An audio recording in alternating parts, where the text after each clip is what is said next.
Good morning, everyone. So it's recently come to my attention that there are those who are interpreting "you are gods" here in John chapter 10, verses 34 and 35, as if saying you belong to God. But this cannot be. Let me show you why. First of all, the noun gods here is plural. So it can't be saying that you belong to God, because God would be singular. So this is the first reason, but primarily this noun is parsed in the nominative case. Okay, so if it was saying you belong to God, as in gods with the hyphen, which there is no hyphen, it would have to be in the genitive case, which is the equivalent to the English possessive form, which we see in Galatians 3:29 with the statement, you are Christ's, genitive masculine singular, where this is referring to us belonging to Christ. Okay, so the verse in John chapter 10, verse 34 is nominative, and it's modified by the verb here, you are, according as it is written. Nominative neuter plural. It is written, you are gods. Nominative.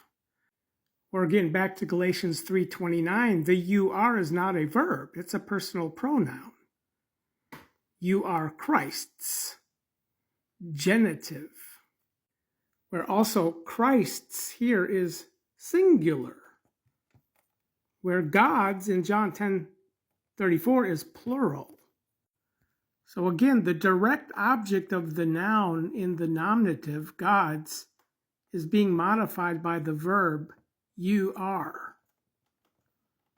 This is not saying that you belong to God, it's saying you are gods, or even here in the next verse, here, the noun gods, again, is in the accusative plural, not the genitive, which would make it possessive, which is modifying the verb he called. So, and by the way, Jesus is quoting Psalms 82:6, where Elohim, gods, is plural.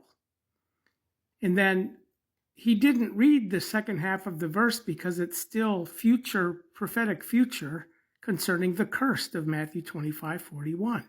But now, like human, you will die. So the context of this verse is profound.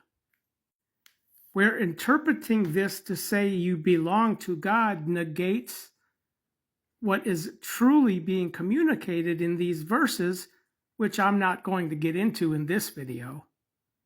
But we have to consider and consult the Greek texts of the Word of God to interpret it correctly. We can't just make these statements and not verify and understand some of Greek grammatical parsing.